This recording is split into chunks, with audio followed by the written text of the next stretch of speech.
Hello students, welcome to Commerce Site. Myself Amit sir. So today's topic is the principle of management. So principle of management को किसने introduce किया? तो उसको introduce किया है sir Henry फियोल ने।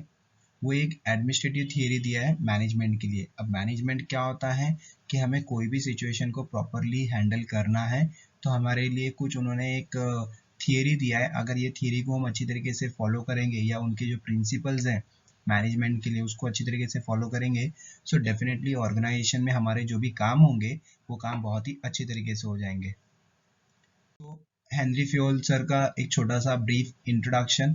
Henry Fayol sir का जो बर्थ था 1841 में और उनकी डेथ हुई 1925 में। वो एक फ्रेंच में माइनिंग इंजीनियर थे। माइनिंग इंजीनियरिंग मतलब ऐसे इंजीनियर जो क्या करते हैं, जो भी नेचुरल एनवायरनमेंट में जो भी मिनरल्स अवेलेबल होते हैं उसको उन लोग एक्सट्रैक्ट करते हैं, and after extracting the minerals वो क्या करेंगे, उस मिनरल को अच्छी तरीके से हैंडल करेंगे और या उस मिनरल्स को जो भी है उसको अच्छी तरीके से यूज करेंगे। और ऐसे ही करते करते वो जो हेनरी फ्योल सर है वो एक सक्सेसफुल मैनेजर भी बन गए।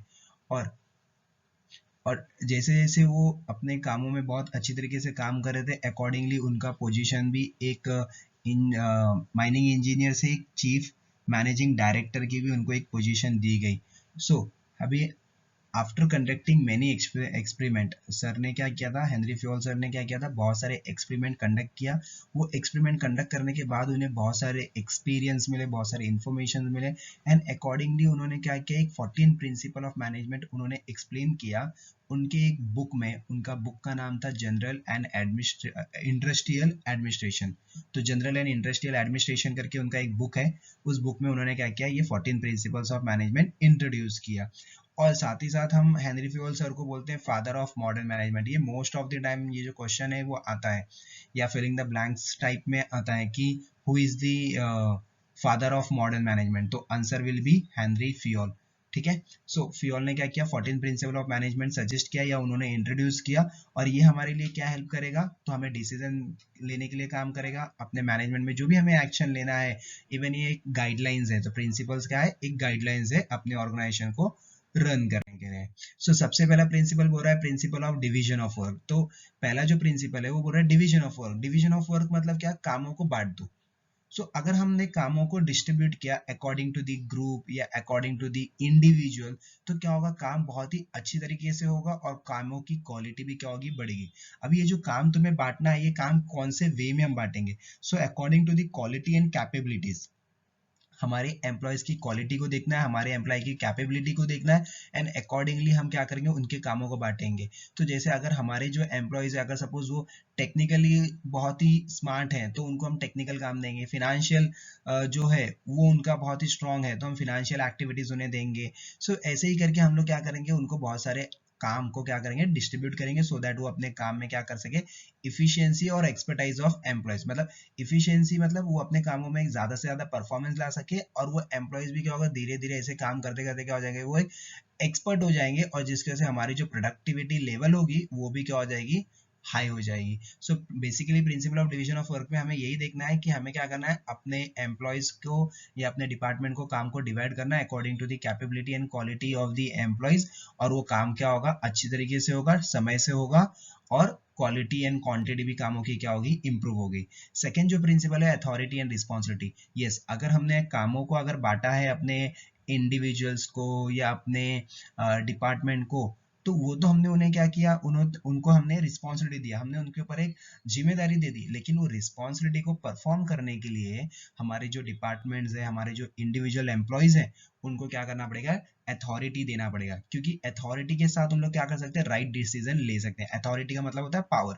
तो कोई भी काम करने के लिए हमारे पास पावर भी होना जरूरी है, सो दैट वो पावर के हेल्प से हम क्या कर सकते हैं, अपने बिजनेस में या हमको जो भी रिस्पॉन्सिबिलिटी मिला है उसके रिलेटेड हम अच्छी तरीके से डिसीजन ले सकते हैं। ये बहुत ही इंपॉर्टेंट है। अथॉरिटी एंड रिस्पॉन्सिबिलिटी जो भी है, ये दोनों भी क्या होना चाहिए, दोनों बैलेंस होना चाहिए। ना ही अथॉरिटी ज्यादा होनी चाहिए, ना ही रिस्पॉन्सिबिलिटी ज्यादा होनी चाहिए। अगर अथॉरिटी ज्यादा है, रिस्पॉन्सिबिलिटी कम है, तो वो क्या करेगा, जो भी वो पर्सन होगा वो क्या करेगा, अपने पावर का मिसयूज करेगा। और सपोज अगर रिस्पॉन्सिबिलिटी ज्यादा है और अथॉरिटी कम है, तो क्या हो जाएगा, एम्प्लॉय हमारा फ्रस्ट्रेट हो जाएगा।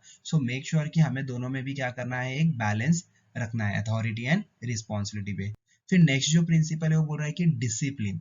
सो प्रिंसिपल ऑफ डिसिप्लिन, तो जो भी देखो लाइफ में discipline is the most important thing. अगर हम डिसिप्लिन में रहेंगे तो definitely we will be very successful. वैसे ही कोई भी ऑर्गेनाइजेशन हो, ऑर्गेनाइजेशन में डिसिप्लिन बहुत ही इंपॉर्टेंट रोल प्ले करता है। सो जो भी एम्प्लॉय है, उन ऑर्गेनाइजेशन ने उन्हें जो भी रूल्स एंड रेगुलेशन दिया है, जो भी गाइडलाइंस दिया है, वो रूल्स एंड रेगुलेशन गाइडलाइंस को उन्हें क्या करना है, फॉलो करना है, उनको रिस्पेक्ट करना है। और अकॉर्डिंगली अगर वो डिसिप्लिन के साथ काम करेंगे तो ऑर्गेनाइजेशन के जो भी कोई गोल है वो गोल को हम इजीली अचीव कर सकते हैं। अब ये जो गुड डिसिप्लिन कब होगा, तो जब हमारा जो लीडर होगा वो बहुत ही इफेक्टिव है, बहुत ही स्मार्ट है। अगर लीडर अच्छा है तो डिसिप्लिन तो अच्छी तरीके से फॉलो होगा। यस। सो हमें क्या करना है, अपने एम्प्लॉयज को जो भी हमारे ऑर्गेनाइजेशन के जो भी बेसिक रूल्स एंड रेगुलेशंस हो उनको अच्छे तरीके से एक्सप्लेन करना है, सो दैट एम्प्लॉय हमारा डिसिप्लिन के साथ काम कर सके। देन नेक्स्ट पॉइंट बोल रहा है principle of unity of command. तो principle of unity of command में क्या बोल रहा है कि जो एम्प्लॉय है वो एक एम्प्लॉय को एक बॉस ही क्या करना चाहिए, उसे ऑर्डर देना चाहिए। जैसे से for example, each member of organisation should receive order from only one superior. अगर एक पर्सन को चार पांच लोग ऑर्डर देंगे तो क्या होगा, वो जो हमारा जो सबॉर्डिनेट है वो क्या हो जाएगा, वो एकदम कंफ्यूज हो जाएगा, उसे समझ में नहीं आएगा कि क्या काम करना है, कैसे करना है। यस। और इसके वजह से क्या होगा, बहुत सारे ऑर्गेनाइजेशन में डिस्प्यूट्स भी होने के चांसेस है कि एक बॉस बोलेगा मैंने इसको काम दिया, दूसरा बॉस बोलेगा मैंने इसे काम दिया, तीसरा बोलेगा मैंने इसे काम दिया। तो ऐसे करके उसको जो भी मैनेजर्स होंगे, जो भी बॉस होंगे ऑर्गेनाइजेशन में, जो भी डिपार्टमेंट बॉस होंगे, वो क्या करेंगे, आपस में उनके डिस्प्यूट्स हो जाएंगे। सो बेटर ये डिस्प्यूट्स एंड कॉन्फ्लिक्ट्स को अवॉइड करने के लिए हमने क्या बोला, यूनिटी ऑफ कमांड। मतलब एक सबऑर्डिनेट को एक सुपीरियर ही कमांड देगा और रिटर्न में वो सबऑर्डिनेट क्या करेगा, उस पर्टिकुलर सुपीरियर को रिपोर्ट भी करेगा। जैसे से फॉर एग्जांपल, अगर शाम को ऑर्डर राम ने दिया है तो शाम अपना काम कंप्लीट करके राम को जाके बता देगा आपने हमें जो भी काम दिया था वो काम पूरा डन हो गया है। तो इसलिए बोला यूनिटी ऑफ कमांड। सो जैसे हमें पता है कि बहुत अच्छा प्रोवर्ब है कि too many cook spoil the soup. मतलब बहुत सारे कुक मिलके वो सूप को स्पॉइल कर देंगे। तो वैसे ही यहाँ पर भी अगर हमें ऑर्गेनाइजेशन में अच्छी तरीके से काम करना है तो हमें ये ध्यान देना है कि हमारे ऑर्गेनाइजेशन में यूनिटी ऑफ कमांड होना चाहिए। कोई भी हमारा सबऑर्डिनेट ना ही वो कंफ्यूज होना चाहिए, ना ही वो डिसऑर्डर में कोई काम करना चाहिए। फिर नेक्स्ट पॉइंट बोल रहा है principle of unity of direction. Unity of direction मतलब अगर हमारा प्लान एक है तो उसका जो डायरेक्शन होना चाहिए वो भी क्या होना चाहिए, वो भी एक होना चाहिए। जैसे से फॉर एग्जांपल कि जैसे यहाँ पर बताया, देखो this principle states that there should be one head and one plan in every organisation. एक प्लान का एक ही हेड होना चाहिए। अगर दो हेड हो जाएंगे तो वो दोनों हेड आपस में क्या हो जाएगा, उनको भी ईगो हर्ट हो जाएगा कि यार मैं जो डायरेक्शन दे रहा हूँ, ये मेरा जो सुपीरियर है या मेरे जो कलीग्स है, ये उसको ऑब्जेक्शन लेके बोल रहा है ऐसा नहीं, कुछ ऐसा करना चाहिए। सो हमें क्या करना है, जो भी हम डायरेक्शन देंगे वो डायरेक्शन भी क्या होना चाहिए, वो कॉमन डायरेक्शन होना चाहिए। जैसे स्कूल में या कॉलेजेस में हम क्या करते हैं, अगर हमारा जो सम्स है तो हम अगर एक कोई क्वेश्चन उठाया हमने अकाउंट्स का या मैथ्स का, तो जो डायरेक्शन होता है टीचर का वो क्या होता है, सेम होता है सारे स्टूडेंट के लिए, क्योंकि सम्स एक है, मेथड वही है, तो सारा चीज विल बी सेम। अदरवाइज अगर हम अलग अलग स्टूडेंट्स को अलग अलग मेथड सिखाएंगे तो सारे स्टूडेंट्स एक दूसरे को भी कंफ्यूज कर देंगे। सो इसीलिए अगर हमारा जो प्लान एक है तो उसका हेड भी कोई एक होना चाहिए, मतलब उसका जो सुपीरियर होना चाहिए वो कोई एक होना चाहिए, सो दैट वो सुपीरियर अच्छी तरीके से डायरेक्शन दे सके। फिर नेक्स्ट पॉइंट बोल रहा है subordination of individual interest to organisational interest. मतलब जो सबऑर्डिनेट है वो किसके लिए काम करना चाहिए, इंडिविजुअल इंटरेस्ट के लिए काम नहीं करना चाहिए, वो किसके लिए काम करना चाहिए, ऑर्गेनाइजेशन के लिए काम करना चाहिए। जैसे एक सिंपल सा एग्जांपल है, अगर इंडिया क्रिकेट टीम है तो इंडिया क्रिकेट टीम में जितने भी प्लेयर्स है जब भी वो ग्राउंड पे मैच खेलते हैं अपोजिट टीम के साथ, तो वो अपने इंडिविजुअल रिकॉर्ड के ऊपर कभी ध्यान नहीं देते हैं। उनका खाली एक ही मोटो होता है कि हमारा टीम कैसे जीतना चाहिए।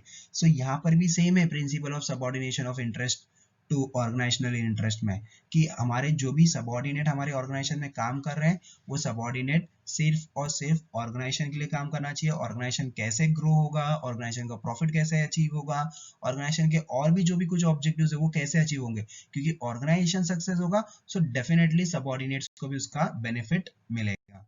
नेक्स्ट पॉइंट बोल रहा है प्रिंसिपल ऑफ सेंट्रलाइजेशन। तो सेंट्रलाइजेशन क्या होता है, देखो यहाँ पर हमें ना पावर एंड अथॉरिटीज जो है वो सेंट्रलाइज होना चाहिए। देखो कुछ कुछ छोटी ऑर्गेनाइजेशन होती है ना, स्मॉल ऑर्गेनाइजेशन या स्मॉल साइज ऑफ ऑर्गेनाइजेशन, वहां पर जो पावर होता है वो किसी फ्यू पर्सन के हाथ में होता है, और वो पर्सन क्या करता है, उसका मिसयूज करने की कोशिश करता है। लेकिन जो बड़ी ऑर्गेनाइजेशन होती है वहां पर जो पावर होता है, जो अथॉरिटीज होती है, वो क्या होती है, वो सब में हम क्या करते हैं, इक्वली डिस्ट्रीब्यूट करते हैं। सो ये जो सेंट्रलाइजेशन जो है वो डिपेंड करता है ऑर्गेनाइजेशन कैसा है। ऑर्गेनाइजेशन बड़ा है तो पावर सबके पास होगा, ऑर्गेनाइजेशन छोटा है तो पावर कुछ लोगों के पास होगा। लेकिन मेक श्योर हमें ये ध्यान देना है कि जो भी सेंट्रलाइजेशन है और डिसेंट्रलाइजेशन के बीच में क्या होना चाहिए, दोनों भी बैलेंस होना चाहिए। कहीं पे भी इम्बैलेंस होगा तो डेफिनेटली सामने वाला पर्सन उसका मिसयूज कर सकता है। प्रिंसिपल ऑफ रेम्यूनरेशन, रेम्यूनरेशन क्या होता है, तो उसके सैलरी एंड वेजेस। तो हमारे एम्प्लॉय के जो भी सैलरी एंड वेजेस है वो टाइम टू टाइम पे करना चाहिए, उसको लॉन्ग टाइम तक रिटेन नहीं करना है, किसी भी एम्प्लॉय के सैलरी को रोक के नहीं रखना है।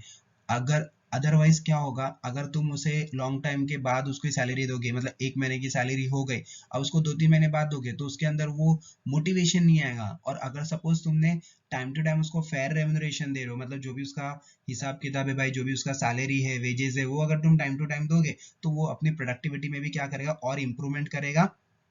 यस।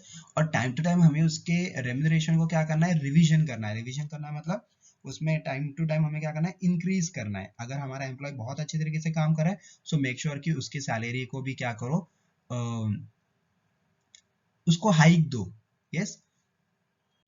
देन नेक्स्ट पॉइंट बोल रहा है प्रिंसिपल ऑफ स्केलर चेन। देखो ये जो स्केलर चेन है यहाँ पर क्या है कि जैसे हमें पता है कि जो भी ऑर्गेनाइजेशन में जो भी कुछ कम्युनिकेशन होता है वो एक लेवल के थ्रू होता है। जैसे टॉप लेवल मिडल लेवल को बोलेगा, मिडल लेवल लोअर लेवल को बोलेगा, और कुछ रिटर्न में कुछ है तो जो लोअर लेवल वाला है मिडल लेवल को, मिडल लेवल वाला जो है वो किसको बोलेगा, टॉप लेवल को बोलेगा। सो यहाँ पर भी यही है, जो ट्रेडिशनल ऑर्गेनाइजेशन है वहां पर स्केलर चेन क्या करता था, वो टाइम कंज्यूमिंग करता था।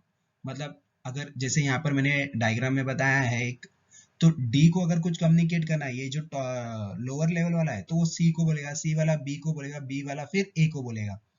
तो यहाँ पर ये क्या रहा है, वो टाइम कंज्यूमिंग हो रहा है।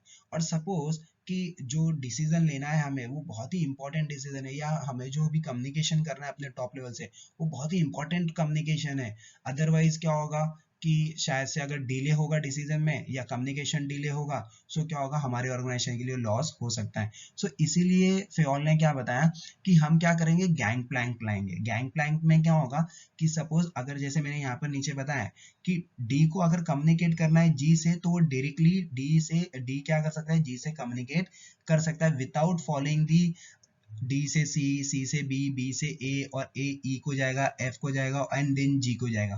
तो ये डिले अवॉइड करने के लिए हम क्या करेंगे, गैंग प्लैंक यूज कर सकते हैं। बट ये जो गैंग प्लैंक है वो हम लोग कभी तो भी यूज करेंगे अगर सिचुएशन बहुत ही अर्जेंट है या बहुत ही इंपॉर्टेंट कोई डिसीजन है, तो हम गैंग प्लैंक को यूज कर सकते हैं। अदरवाइज हमें ये स्केलर चेन को फॉलो करना है। सो देन है ऑर्डर। तो प्रिंसिपल ऑफ ऑर्डर, ऑर्डर क्या है कि सारी चीजों के लिए देखो, everything should have place and everything should be on its place. तो सारी चीजों के लिए जगह है और सारी चीजें अपनी अपनी जगह है। तो चाहे वो ह्यूमन रिसोर्स हो, चाहे मटेरियल हो, तो सबके लिए प्रॉपर राइट होना, मतलब राइट प्लेस होना चाहिए, राइट टाइम होना चाहिए, और उनकी इफिशियंसी मतलब उनका जो परफॉर्मेंस है वो भी क्या होना चाहिए, ज्यादा होना चाहिए। तो human resource should be so human resource should be placed at right place on a right job। मतलब जिसकी जैसी कैपेबिलिटी होगी, जैसी जिसकी क्वालिफिकेशन क्वालिटीज होगी, उसके हिसाब से हम उसको क्या करेंगे, प्लेसमेंट देंगे एम्प्लॉय को। And the principle focus on proper utilisation of physical and human resource. Physical resource होता है मशीनरी, ह्यूमन रिसोर्स होता है मैन पावर। तो हमारे जो भी रिसोर्सेज हमारे पास है, देखो बेसिकली तुम्हें 3 resources most of the time मिलेगा, physical resource machinery, human resource employ, and capital resource तुम्हारा पैसा। तो ये जो भी रिसोर्सेज बिजनेसमैन यूज करता है उसको हमें क्या करना है, अच्छी तरीके से यूज करना है। तो इसीलिए बोला प्रिंसिपल ऑफ ऑर्डर, मतलब सारी चीजों के लिए जगह है, सारी चीजें अपनी जगह है, और सारी चीजों को हमें अच्छी तरीके से यूटिलाइज करना है, मतलब उसे यूज करना है। फिर बोल रहा है प्रिंसिपल ऑफ इक्विटी। तो इक्विटी क्या है, यहाँ पर इक्वालिटी है, हम किसी के साथ भी इनइक्वालिटी नहीं करेंगे, मतलब हमें किसी के साथ डिस्क्रिमिनेशन करना नहीं है, सारे सबऑर्डिनेट्स को हम लोग फेयर ट्रीटमेंट देंगे, वहां पर कोई भी ऐसा क्या बोलते हैं पार्शियलिटी नहीं होगा, there should be no discrimination between the employees, ये मेरा खास है, ये मेरा रिलेटिव है, ये मेरा फ्रेंड है, इससे और उसका मेरा जमता नहीं है तो इसको हम अनफेयर ट्रीटमेंट, ऐसा नहीं करना है, सबके साथ फेयर ट्रीटमेंट, किसी को भी डिस्क्रिमिनेट करना नहीं है, चाहे वो काम देते समय हो, चाहे अथॉरिटी दे रहे हो, चाहे मॉनिटरी टर्म्स दे रहे हो, सभी के साथ इक्वली ट्रीटमेंट करना है। So working on the same level but in different department should be paid same wages, this equity will help in avoiding conflict in the organisation. जैसे हम सबको पता है, अगर एक ग्रेजुएट है तो ग्रेजुएट की सैलरी विल बी 18-20,000 या उसका 25,000, तो जो भी जो स्केल है पेमेंट का वो क्या होना चाहिए, सेम होना चाहिए। अगर वो स्केल है, जो स्केल है वो सेम नहीं होगा, सैलरी का जो मेथड है अगर वो सेम नहीं होगा, तो क्या होगा, वहां पर आपस में उन लोग क्या करेंगे, कॉन्फ्लिक्ट करेंगे। जैसे अगर राम और श्याम दोनों एक डिपार्टमेंट में काम करते हैं, ठीक है, सेम लेवल पे काम कर रहे हैं, Ram is getting more than Shyam, Ram को ज्यादा पैसा मिल रहा है श्याम के कंपैरिजन में, तो दोनों में क्या होगा, कॉन्फ्लिक्ट होगा, और दोनों में से कोई भी एम्प्लॉय ऑर्गेनाइजेशन छोड़ के जा सकता है, और हालांकि दोनों भी बहुत अच्छे हैं और हमें दोनों भी चाहिए, सो इसलिए बोला है कि जो भी सैलरी लेवल होना चाहिए दैट शुड बी सेम। फिर बोल रहा है principle of stability of tenure, तो मतलब यहाँ पर हमें क्या करना है, हमारे ऑर्गेनाइजेशन में जो भी एम्प्लॉयज है, मेक श्योर कि उनको एक प्रोबेशनरी पीरियड होता है, प्रोबेशनरी पीरियड एक 6 मंथ का, एक 6 मंथ का प्रोबेशनरी पीरियड होता है, वो प्रोबेशनरी पीरियड में हमें अपने एम्प्लॉयज के पूरे परफॉर्मेंस को अच्छी तरीके से एनालाइज करना है, जज कर लेना है, अगर हमें ऐसा लगता है कि ये एम्प्लॉय बहुत अच्छे तरीके से काम कर रहा है तो उसे हम क्या करेंगे, परमानेंट कर देंगे, और परमानेंट होने से क्या होगा, उसकी जो विलिंग पावर होगी, उसकी जो मोरल होगी वो क्या होगा, और स्ट्रांग होगा, और वो क्या करेगा, और अच्छे तरीके से काम करेगा। अगर एम्प्लॉय को हम लॉन्ग टाइम तक टेम्परेरी रखते हैं तो एम्प्लॉय में एक इनसिक्योरिटी हो जाती है कि भाई हमारा जो जॉब है वो सेफ नहीं है, आज नहीं तो कल हमें यहाँ से निकाल दिया जाएगा। सो मेक श्योर हमें अपने एम्प्लॉय को एक लॉन्ग टाइम के, एक सर्टन टाइम के साथ में, मतलब एक 5 मंथ 6 मंथ या 1 ईयर, उसके पूरे परफॉर्मेंस को जज करने के बाद हमें उसे क्या करना है, परमानेंट कर देना है, सो दैट उसकी इफिशियंसी, उसका परफॉर्मेंस और भी इम्प्रूव हो सके। प्रिंसिपल ऑफ इनिशिएटिव, तो टाइम टू टाइम हमें क्या करना है, अपने को वॉलेंटरी, अगर मैनेजर वॉलेंटरी इनिशिएटिव लेता है, इनोवेटिव करता है, तो डेफिनेटली हमारे जो सबऑर्डिनेट्स होंगे वो भी क्या करेंगे, इनिशिएटिव लेंगे काम को करने के लिए, या वो हमेशा हम उनको एनकरेज करना है, बीइंग एज एन मैनेजर या बीइंग एज एन सुपीरियर हमें अपने सबऑर्डिनेट को एनकरेज करना है, सो दैट वो भी न्यू न्यू आइडियाज लेके आए, और वो न्यू आइडियाज अगर हमें अच्छा लगा, अगर वो ऑर्गेनाइजेशन के लिए बहुत ही सक्सेसफुल हो सकता है या उससे ऑर्गेनाइजेशन को प्रॉफिट हो सकता है, तो डेफिनेटली वो इनिशिएटिव को या उनके इनोवेटिव आइडियाज को हमें अपने ऑर्गेनाइजेशन में इम्प्लीमेंट करना है। बट इसके लिए हमें क्या करना पड़ेगा, अपने एम्प्लॉयज को फ्रीडम देना पड़ेगा। सो फ्रीडम देने का मतलब ये नहीं कि जो करना है वो करो, ऐसा नहीं, बीइंग इन अ डिसिप्लिन आपको फ्रीडम है, आप अपने न्यू आइडियाज को, आपके व्यूज, आपके ओपिनियंस, आपके सजेशन, व्हाटएवर जो भी कुछ आपके पास है वो आप फ्रीली प्रेजेंट कर सकते हो। देन नेक्स्ट पॉइंट है principle of spirit the crops, तो टीम वर्क। सो हमें क्या करना है, अपने ऑर्गेनाइजेशन में एक टीम वर्क के साथ काम करना है, because without team organisation is zero. अगर टीम वर्क नहीं है ऑर्गेनाइजेशन में तो ऑर्गेनाइजेशन कोई भी अपना जो टास्क है या उनके जो भी कुछ ऑब्जेक्टिव्स है वो ऑब्जेक्टिव्स कभी भी अचीव नहीं हो सकते। Therefore a leader manager should create a spirit of team work and understanding, हमें एक टीम स्पिरिट भी क्रिएट करना है और हमें सारे एम्प्लॉयज के बीच में एक अंडरस्टैंडिंग भी क्रिएट करना है, एक म्यूचुअल अंडरस्टैंडिंग होना चाहिए, एक रिस्पेक्ट होनी चाहिए एक दूसरे के लिए, और काम अच्छी तरीके से हो सकता है। इसीलिए बताया कि अब वो जो भी हमने 14 principle of Henry Fayol read किया या स्टडी किया, वो क्या करेगा हमारे ऑर्गेनाइजेशन के लिए इफिशिएंटली और इफेक्टिवली, मतलब अच्छी तरीके से और बहुत ही कम से कम कॉस्ट में हमें ज्यादा रिटर्न्स लाने के लिए हमें ये हेल्प हो सकता है। So this principle are very logical and therefore are applicable in modern management era. तो ये आज के डेट में ये 14 प्रिंसिपल जो भी ऑर्गेनाइजेशन इसको फॉलो करेंगे डेफिनेटली वो ऑर्गेनाइजेशन सक्सेसफुल ऑर्गेनाइजेशन होगा। सो आई होप सारे पॉइंट्स आपको क्लियर है। अगर फिर भी आपको कुछ डाउट है तो आप मुझे इस ईमेल आईडी पे आप लिख सकते हो, I am Amit your success partner @gmail.com। मैं ट्राई करूंगा आपको सिंपल सा सिंपल नोट में या इजी वर्ड्स में आपको नोट्स बना के आपको वापस से मेल कर दूंगा। Thank you. मिलेंगे हम नेक्स्ट टॉपिक के साथ न्यू लेक्चर में। Till then bye and be safe.